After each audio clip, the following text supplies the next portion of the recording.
overall, this was an amazing trip. We put our boats in at 1:30 on a Wednesday.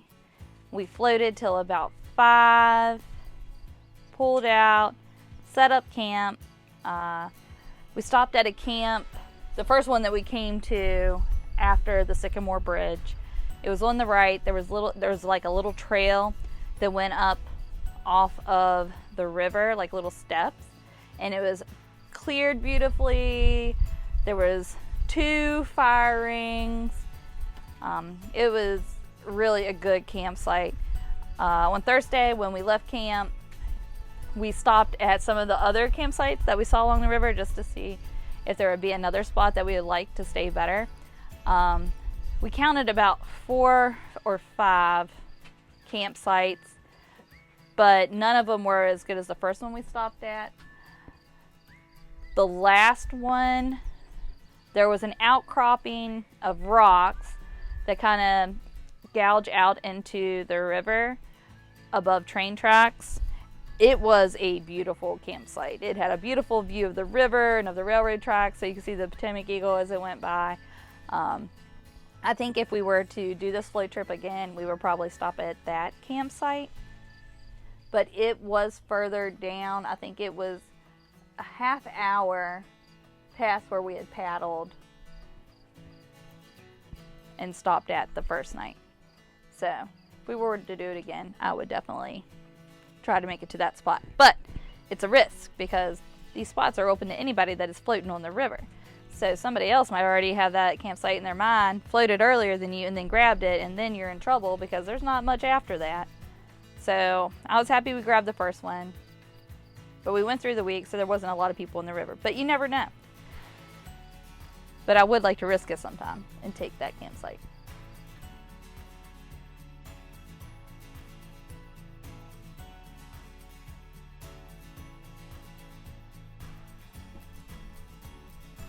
I was really surprised by all of the wildlife we saw. I don't think I've ever seen this variety of wildlife, this many, on a river trip. We saw a raccoon, which that made me a little nervous because, you know, it was in the middle of the day and here was a raccoon, but he looked drowsy, like he was trying to go to bed. We saw a ton of deer, a lot of little ones, tons of ducks, tons of ducklings. There was a duck family that had a goose that was also in the family, which was a little weird. Like you had mama duck in the front, and then there was a bunch of little baby ducks, and then a goose at the end. So I don't know what was going on with that family dynamic, but it was interesting to see. So the water was crystal clear, and we saw a ton of carp and bass and sunfish. We saw 4 eagles, snakes, a few water snakes. I swear this morning I heard foxes laughing. I'm pretty sure that's what took my sandal. They were laughing at me early this morning. I know that's what it was. They were laughing. Like we woke up and Chad was like, "What is that bird? That bird sounds so weird." And I feel like it was a fox. It was a fox laughing at me because it has stolen my sandal. That's my guess. Tons of cranes, tons of other birds. Like there was just a ton of everything. Just really, really a great trip. And there's not a whole lot that I would do differently other than maybe a little bit more food. We forgot playing cards. We kind of wish we would have playing cards, but instead we just talked about goals for the next 5 to 10 years for each of us, which is something we needed to discuss.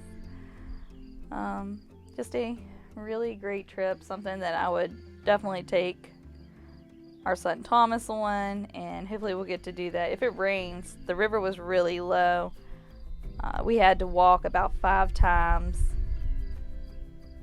I would not recommend it for a canoe at this time of year. We've just had a really dry spring. We haven't had a whole lot of rain. But when the river's up, it's perfect.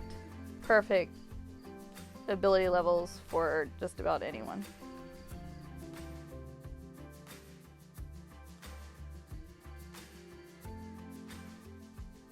demonstrate. I'm going to start with my biggest pack. Inside of it, I put the 2 mats, which were not the most comfortable things in the world. However, they did their job. They insulated the ground a little bit, and we were glad we had them. I have 2 pillows, which I will link. These work great, and I highly recommend them. What I also did was put them each in a plastic bag as tightly as I could, because who wants to get out of the river with a soggy pillow? That would be terrible. I also have my little tiny chair, my little camp chair, which I was glad I had, and Chad said he wished he would have had a chair too, because after floating, your butt like gets numb and you want something comfortable when you sit down by the fire. I have some extra clothes that I also just stuffed in this bag because there was room, as well as wash rags that we used. The next biggest pack was this blue one, and I put our sleeping bags in it, which I also put inside of a trash bag, because again, who wants to get off the river and then have a wet sleeping bag? That worked well. I also had all of our clothes placed in Ziploc baggies. I took a sweatshirt, jogging pants, top, shorts, and Chad took a sweatshirt, shorts, and I think that's all he had, and a long sleeve. We started out our trip and he had long sleeve on, and so did I. So that was the blue pack. This green pack here, I can't even tell you how long I've had it. It's been forever. I don't know how many trips down the river it's made, but it's been a lot. This is a combination of hygiene and first aid materials. I put all of our hygiene stuff in a Ziploc bag. This is our food container system. You take it apart, and there's 2 little bowls, and then it also came with this little stove that goes on butane. What I'll say about this is we practiced with it before we left, and the striker worked. However, when we got to the campsite, the striker did not work, so we were thankful that we took our lighter with us. Also in this kit, there comes 2 little bowls and cups, and then there is also silverware. This is a little camping kit. This is a little stove thing that I was talking about that unfolds and then goes on top of the butane. This is what it looks like when it's unfolded, and then this little knob thing here, you turn it to allow more or less butane, and then over here is the little striker. You're supposed to be able to push this and it spark and light the butane. However, it didn't work for us, so that's why we had the lighter, thankfully, and that worked. So we used this set to heat up our tea, our coffee. We took soup with us and we heated up soup. I feel like this was well worth the money that we spent on it. As far as what hygiene products we took toothbrushes, toothpaste, body wash, face wash, lotion, hairbrush, contact case, contact solution. We also took glasses. I think that's all of the hygiene stuff, other than we do have toilet paper, and it was also in a separate Ziploc baggie. Some safety things that we took a first aid kit. This is a bunch of Band-Aids, gauze, tweezers, medical tape. I think there's antiseptic wipes. You can really put whatever you want in there. I think there's also an emergency blanket. I took hand sanitizer, because if you got toilet paper, you probably need hand sanitizer. There is a CPR breathing mask that I got from when I was a lifeguard when I was 15, and it's just something that has stayed in this green bag. I'm just going to keep it in there. I hope I never ever need it, but it's in there if we do. Here are some tools we took. Chad took a box cutter, and then I bought this little hatchet that is capable of being a hatchet, a screwdriver, a knife, and it's got some other little utilities on it. I also would never go down the river without duct tape. So I have a little bit of duct tape and 550 cord. I forgot that we had used a 550 cord for a experiment with my son, so I just had pieces. However, I felt like if we needed it, we could tie it together to make one long rope. This was a water filtration system. We didn't use it. However, it's there if we needed it in case our water bottles had like fallen over or we didn't have any clean drinking water. I also took extra Walmart bags and Ziploc bags because you just never know when you might need it. And then this is a luxury item. We cannot sleep without white noise. So I found a battery operated white noise machine. We've used it before camping. I separated the batteries from the machine because we ran into issues before where it's accidentally come on and then the batteries have run out. And then the last bag was our lantern, 2 bottles of butane. We only needed 1. We didn't know how much we would end up using. And then 2 headlamps and the lighter. Some other things that we just stuffed into the boats wherever we could were extra shoes for when we got to our campsite and we didn't want to have wet feet. However, I woke up this morning and I was missing a sandal. So I don't know what critter took one of my sandals, but there's a fox or a raccoon or something out there that has my other shoe. So I was stuck with wet shoes this morning when I woke up. But at 4 a.m. I had both of my sandals. I know I did because I went out to pee. We put our towels in a bag and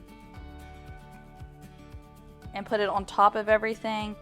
I did have these in Ziploc bags, but at the end of the trip on the second day, I just went ahead and put it in a Walmart bag on top of stuff because it didn't really matter if it got wet. One bag is trash and the other bag was food that was in individual packaging containers or bags, like chips and beef jerky and beef sticks. All of those are individually packaged, so it didn't matter if they got wet. So we just put them in a Walmart bag and stuffed them in our boat. Both of us did have a dry box. Chad kept our IDs, some cash, and the keys to my dad's truck that we had parked at the other end. And I also kept my tackle stuff in this dry box so it was easy accessible for me. And I would also keep my phone in here. And I had a waterproof package that I also put my phone in. This was the little waterproof case that Chad and I both had. He wore his around his neck or attached it to his boat. I put mine in this and then put it inside of the dry box. I did have to make sure that this box was out of the sun, otherwise my phone would overheat, which did happen once. So make sure you put it in a place that it's shaded. Chad kept his phone underneath of a shirt once it got really hot. Like today it was really hot, so we kept it cool. We kept our food in one cooler, which was a Ziploc bag of lunch meat and cheese. And then we had a little container of mayo and a bag of pepperoni. That was the cold stuff. We do wish we would have packed a little bit more food. We weren't starving by any means, but I think that we could have had a little bit more sustenance at dinner. And then in the other cooler, we had cans of non-alcoholic beer. We don't drink alcohol, but we do enjoy the taste of beer. So non-alcoholic Budweiser is what we had with us. Altogether, I would say we probably took 2.5 gallons of water. The one container that Chad has, this gray one, it holds 1 gallon, and then the ombre teal yellow one holds 1/2 gallon. The big black container holds 1/2 gallon. Then we each had our own water bottles, which this one holds 32 ounces. I think Chad's holds 32 ounces. So I'm guesstimating 2.5 gallons of water. And we only used 2 gallons. We had a half gallon left at the end of our trip. Water shoes are a must-have on the river. These guys are worn and torn. I don't know how many times we've worn them. This might be the last for mine because they are busted. Both of my water shoes are busted. But these guys, I like how there's a hard bottom. They're closed toes. You can adjust the back. I really liked these, so I'm gonna have to get me another pair. They've lasted a really long time. As far as our boats, we've had these for a long time, since we've been together, I think. So these are at least 10 years old. I really like my Perception Prodigy. It's 13.5 feet long, but it's got a really large opening, which I like a lot, because when I bought this, I had a big dog. So my thought process was, well, there's room for me and my big dog to go down the river. Or when I have a kid, I can put it in the middle, which my son Thomas, he has gone down the river with us a couple of times, but now he's getting to where he can probably paddle his own small kayak. But you can see there's 2 sets of pedals, so there's another seat that you can put in the middle. But I was able to put the 2 large dry bags stuffed up under the middle, as well as 2 containers of water. And then I had in the back another dry bag, and then all the Walmart bags. And my tent, that's something that I haven't spoke about yet. We took a 2-person tent that we wrapped up in 2 trash bags. We also had a tarp that went underneath of it, and that was what was in the back of here. My tarp and all the Walmart bags. This is a throw rope. I got this when I was a river guide at Harper's Ferry for a whole 2 weeks. It was really fun, and I really enjoyed it. I stopped doing it because I was put on active duty orders with the Guard, so I gave up my rafting to make a little bit more money. We have our emergency paddle. It's a telescope paddle, so we threw that in the back of our kayaks because you never want to be on the river and not have a paddle. These paddles can break, they can be lost, especially if you're in swift currents. We weren't, but it was something that I felt that we should probably have with us because you don't want to be in that situation. Everything that didn't fit in my boat went in Chad's boat. So there was a couple of dry bags, and he had the food, and he had the coolers. Yeah, so we were able to fit everything in our 2 kayaks, and we were more than comfortable. Also, life vests are very important, and to have a whistle attached is probably a smart thing in case you would be stuck in the river trying to get somebody's attention. You'd be able to blow your whistle. So I think that you might have to have a whistle attached. I'm not sure, but ours does. This is my teeny tiny fishing pole that I took on the river with me. I caught 2 little sunfish. I didn't fish a whole lot, but it's something that I do like to do. And I wish I could have done a little bit more of it on this trip. I also took a net in case I caught any big fish, which I did not.